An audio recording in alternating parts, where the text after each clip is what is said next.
A judge mocks a black teen for defending himself in court, but when the teen outsmarts everyone, the entire courtroom is left stunned. 16-year-old Darius Mitchell sat at the defendant's table, his hands clasped tightly in his lap. The fluorescent lights of the courtroom cast an unforgiving glare on his dark skin, making him feel more exposed than ever. His heart pounded in his chest, the sound almost deafening in his ears. To the jurors seated across the room, he was a face in a sea of other cases, a boy already branded guilty before the first word was spoken. Darius scanned their expressions, searching for any sign of compassion or understanding, but found none. He straightened his back, forcing himself to sit tall. He had nothing to be ashamed of. He wasn't a criminal, no matter how much the system wanted to paint him as one. He was a good kid, a straight-A student who stayed out of trouble. His mother often boasted about how he was captain of the high school debate team, how he spent his weekends helping her at the church food pantry. But today, none of that mattered. The charges against him loomed like a dark cloud, assault with intent to cause bodily harm. If convicted, Darius faced months in juvenile detention. He had been in the wrong place at the wrong time, and now the weight of the justice system threatened to crush him. It had all started 2 weeks earlier, on a walk home from school. Darius had been cutting through an empty lot, a shortcut he took every day, when a group of older boys surrounded him. They were neighborhood troublemakers, known for bullying anyone they deemed an easy target. Darius hadn't made eye contact as they closed in, hoping they'd get bored and move on. But they didn't. "Hey, look who it is!" one of them sneered, pointing at Darius's neatly pressed school uniform. "Little Mr. Perfect. What's in the bag, huh? Homework?" Darius gripped his bag tighter, staying silent. "Oh, he thinks he's too good to talk to us," another boy mocked, shoving Darius's shoulder. The group erupted in laughter. They circled him like predators, hurling insults about his clothes, his books, even his mother. Darius kept his head down, just like his father had taught him. "Never start a fight, son," his father used to say. "But if they come for you, you finish it." When the shoving escalated to punches, Darius reacted instinctively. One of the boys threw a wild swing, and Darius ducked, pivoting before delivering a sharp blow to the boy's stomach. Another lunged, and Darius swept his legs out from under him, sending him sprawling. By the time the commotion drew the attention of a passing police car, Darius was the only one left standing. The other boys lay on the ground, groaning. But instead of asking what had happened, the officer immediately handcuffed Darius, shoving him into the back seat of the patrol car. His protests, his attempts to explain, fell on deaf ears. Now, sitting in the courtroom weeks later, Darius felt that same wave of helplessness wash over him. His public defender, a weary man with deep lines on his face, hadn't done much to build a case. "It's your word against theirs," he'd said during their brief prep meeting. "We'll just have to see how it plays out." The judge overseeing the trial, Harold Grayson, was known for his harsh demeanor, especially toward young black defendants. His record spoke for itself, years of disproportionately severe sentences that left families shattered. He stared down at Darius now, his expression a mix of boredom and disdain. "Well, Mr. Mitchell," Judge Grayson said, his voice dripping with condescension, "do you have anything to say for yourself, or are you going to sit there and let your lawyer do all the talking?" Darius felt his stomach tighten. He glanced at his attorney, who gave a half-hearted shrug. "You can answer if you want," he muttered, not even bothering to meet Darius's eyes. Darius's throat felt dry, but he forced himself to stand. His knees wobbled slightly, but he steadied himself, gripping the edge of the table. When he spoke, his voice was clear and unwavering. "Your Honor," he began, "I didn't start that fight. I was defending myself."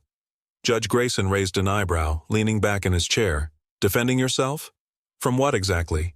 Your own shadow?" A ripple of laughter spread through the courtroom. Darius's cheeks burned, but he didn't look away.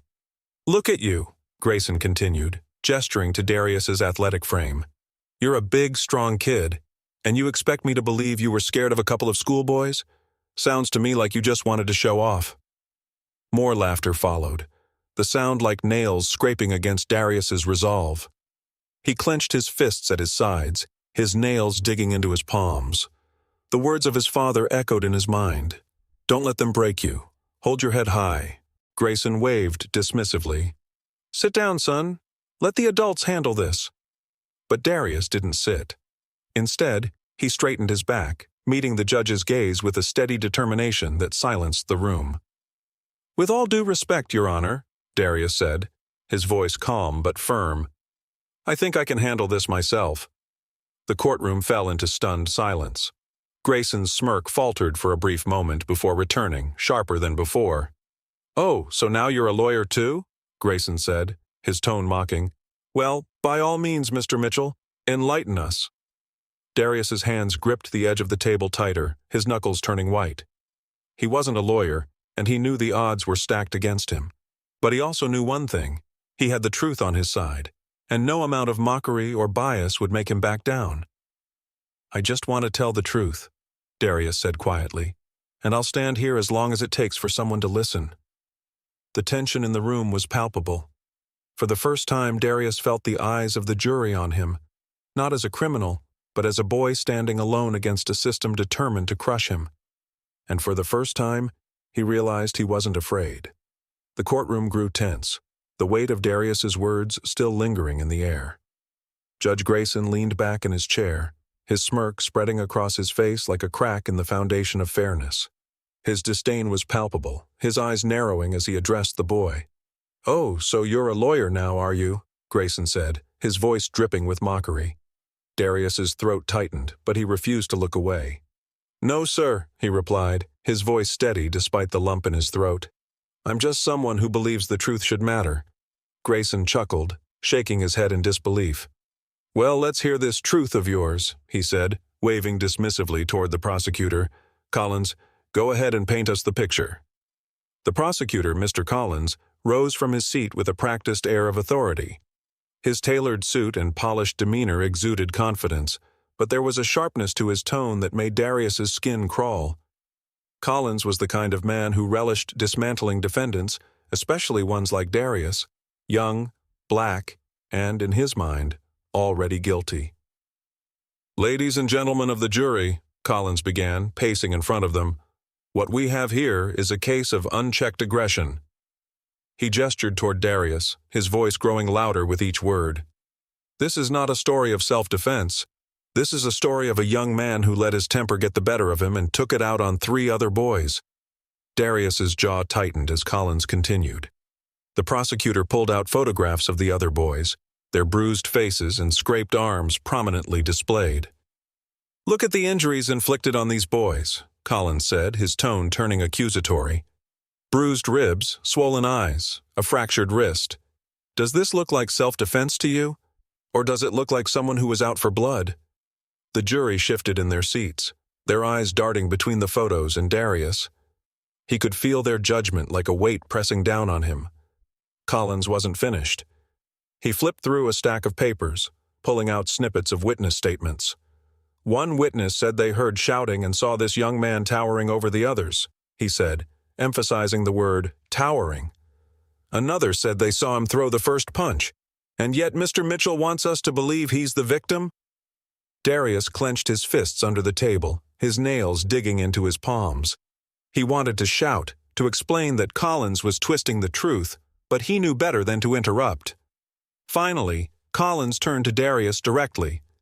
So, Mr. Mitchell, tell me, if you were so outnumbered and overpowered, how did you manage to walk away unscathed while the other boys ended up like this? Darius rose slowly, his hands gripping the edges of the stand as he steadied himself. He met Collins's gaze, refusing to let the man intimidate him. They were bigger than me, Darius said, his voice calm but firm. And there were 3 of them. I didn't want to fight, but I didn't have a choice. Collins raised an eyebrow, feigning disbelief. No choice. Surely you could have walked away, right? Darius shook his head. I tried. They surrounded me. They shoved me, threw the first punch. I only defended myself because no one else was there to help me. Collins smirked, his voice dripping with sarcasm. So you're claiming you, a single person, managed to fight off 3 others simply because you were defending yourself? That doesn't sound very believable, does it? Darius stared at him, his face betraying none of the frustration boiling inside him. It's not about being believable, he said. It's about being true. The room fell silent for a moment, but Judge Grayson quickly broke the stillness with a loud sigh. "All right, that's enough," he said, tapping his gavel lightly against the bench. "We're not here for a debate class, Mr. Mitchell. Let's move this along. We've heard all we need to hear." Darius's stomach sank. The way Grayson dismissed his words so easily, as if they held no weight, cut deeper than he expected. He glanced at his public defender, who sat slouched in his chair, barely taking notes. There would be no help from that corner. The prosecutor returned to his seat, looking smug as he straightened his tie. The jury whispered among themselves, their faces unreadable. As Darius sat back down, he felt a wave of hopelessness wash over him.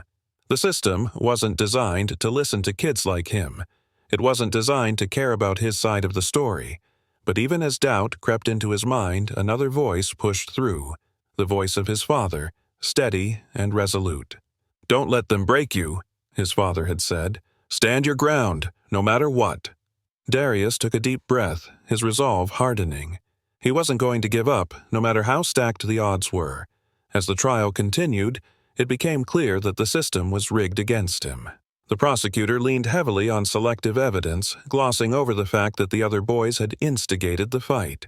The judge interrupted Darius's responses, cutting him off before he could fully explain himself. And the jury, though quiet, seemed skeptical, their expressions more critical with every passing minute. When the day ended, Darius walked out of the courtroom feeling the weight of the world on his shoulders. But deep down, he knew this wasn't over. If no one else was going to fight for him, he'd have to fight for himself. The following morning, Darius sat at the defense table, his back straight and his mind sharp. The weight of the previous day still clung to him, but he refused to let it crush him. He had spent the night flipping through his father's old books on self-defense and basic legal principles, committing key points to memory. His father had always said knowledge was the most powerful weapon, and today Darius planned to use it. The prosecutor, Mr. Collins, began his cross-examination with renewed confidence, continuing his narrative of Darius as an aggressor. He waved photographs of the bruised boys in front of the jury, emphasizing the injuries and playing up their supposed fear of Darius. It was the same routine as before, but Darius noticed something. Collins wasn't prepared for deviation. He was banking on the jury accepting his version of events without question. Darius waited patiently, letting the prosecutor finish. When Collins finally took his seat, Darius stood. He didn't wait for his lawyer to prompt him. The man had done little to help him so far. Instead, Darius turned to Judge Grayson. "Your Honor," Darius said, his voice steady, "may I ask a question?" Judge Grayson looked up from his notes, clearly irritated. "A question? To whom?" "To the prosecutor, Your Honor," Darius replied, his tone respectful but firm. The judge leaned back in his chair, his expression skeptical. "This isn't debate club, Mr. Mitchell, but fine, let's hear it. Go ahead." Darius turned to face Collins. "Mr. Collins, did you interview all the witnesses to this incident?" Collins frowned, shifting in his seat. "Yes, of course," he said, his tone defensive. Darius tilted his head slightly. "And did you interview the shopkeeper from the corner store near the lot?" The question landed like a thunderclap. Collins blinked, clearly caught off guard. "The shopkeeper?" he repeated, stalling. "Yes," Darius said, his voice calm but insistent. "The shopkeeper who was there when it happened. He came outside during the fight and saw everything. Did you talk to him?" Collins hesitated, his face reddening slightly. "No," he admitted, his voice strained. "I didn't see the relevance." A murmur rippled through the courtroom. Darius turned to Judge Grayson, his expression neutral but his eyes burning with determination. "Your Honor," Darius said, "the shopkeeper saw everything. He can confirm that I didn't start the fight. If we're looking for the truth, shouldn't we hear from someone who actually witnessed what happened?" Judge Grayson's smirk faltered, replaced by a look of annoyance. He tapped his gavel lightly, trying to regain control of the courtroom. "And you're just now bringing this up, Mr. Mitchell?" Darius met the judge's gaze without flinching. "I didn't know I'd have to defend myself this way," he said simply. "But if this trial is about justice, We should hear from everyone who has relevant information." Grayson scowled, clearly displeased, but he had no choice. "Very well," he said begrudgingly. "We'll call the shopkeeper. Court is adjourned until the witness can be brought in." The shopkeeper, Mr. Alvarez, arrived later that afternoon. A middle-aged man with kind eyes and a quiet demeanor, he took the stand and recounted what he had seen that day. "I was working behind the counter when I heard shouting outside," Alvarez said, his voice steady. "I stepped out and saw 3 boys surrounding Darius. They were yelling at him, shoving him, trying to provoke him." Collins leaned forward. "And what did Darius do?" "He tried to walk away," Alvarez said firmly. "I saw him turn to leave, but one of the boys grabbed his bag and pushed him. That's when they started throwing punches." The courtroom grew silent as Alvarez continued. Darius defended himself, but he didn't throw the first punch. He was outnumbered, and he was protecting himself. When I stepped in to break it up, the other boys ran off. Darius stayed. Collins's face darkened as the jury absorbed the testimony. The shopkeeper's account completely dismantled the prosecutor's case. For the first time, the jurors began to look at Darius differently, not as a violent troublemaker, but as a boy who had been forced to protect himself in an unfair fight. When Alvarez finished, Collins made a half-hearted attempt to discredit him, suggesting that his memory might be flawed. But Alvarez stood firm, his voice unwavering as he reaffirmed his account. By the time the shopkeeper stepped down, the energy in the courtroom had shifted. The prosecutor's narrative was unraveling, and Judge Grayson's condescension had given way to a grudging acknowledgement of the facts. Darius sat back in his chair, his heart pounding but his face calm. He had done it. He had turned the tide, not by shouting or pleading, but by presenting the truth with clarity and conviction. As the court adjourned for the day, Darius felt a flicker of hope for the first time since the trial began. The truth was finally being heard, and the scales of justice, though slow to move, were beginning to tip in his favor. The final day of Darius Mitchell's trial dawned with a heavy tension that hung over the courtroom like a storm cloud. The jurors filed into their seats, their faces unreadable as they prepared to deliver their verdict. Darius sat at the defendant's table, his hands clasped tightly in his lap. Though his heart raced, his outward demeanor was calm.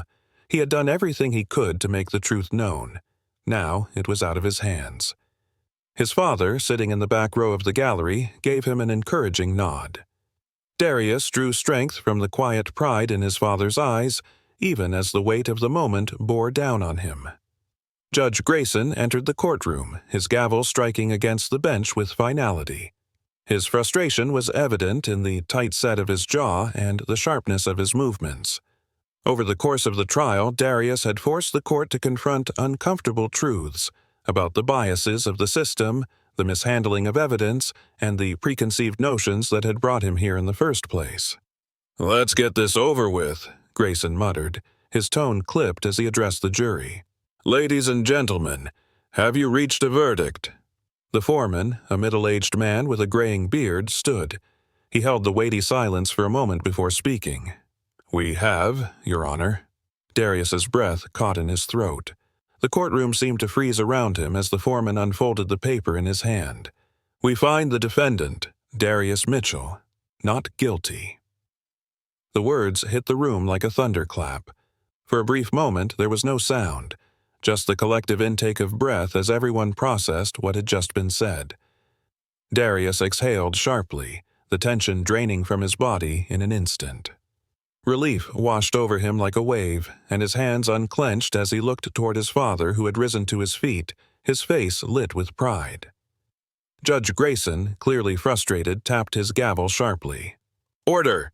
he barked, though his voice lacked its usual authority. Turning to Darius, he said, "The jury has spoken. You are free to go, Mr. Mitchell." There was no apology, no acknowledgement of the mistakes that had been made, but Darius didn't care. The truth had prevailed, and that was enough. As he gathered his belongings, a small crowd of reporters and spectators spilled into the hallway, their questions already forming. Darius had become the center of attention, not because of the charges leveled against him, but because of how he had handled himself. "How did you stay so composed?" one reporter asked as they crowded around him outside the courthouse. "What made you believe you'd win against such tough odds?" Another shouted over the commotion. Darius paused, taking a moment to find the right words. "I just believed in the truth," he said simply, "and I wasn't going to let anyone take that away from me." His answer rippled through the crowd, silencing the noise for a brief moment. Reporters scribbled in their notebooks, cameras flashed, and microphones jostled for space. Darius's father placed a steadying hand on his son's shoulder, guiding him away from the chaos. As they walked down the courthouse steps, side by side, Darius felt a quiet strength rising within him. Though the experience had shaken him to his core, it had also revealed his resilience. He had proven not only his innocence, but also that strength didn't come from aggression or power. It came from standing up for what was right, even when the odds were stacked against you. The next day, the headlines painted Darius as a symbol of courage and integrity. "Teen outsmarts the court with the power of truth," one read. Another said, "Darius Mitchell, a story of justice and perseverance." Despite the attention, Darius chose to return to his quiet life. He went back to school, resumed his spot on the debate team, and focused on his studies. But something inside him had changed. He had discovered a part of himself he didn't know existed, the part that could face injustice head-on and refuse to back down. Years later, as Darius stood on the stage at his college graduation, he reflected on the trial that had shaped his path. It was the moment he had learned that the world was often unfair, but it was also the moment he had discovered his own power to make things right. As he accepted his diploma and looked out at the audience, he saw his father smiling in the front row, pride written all over his face.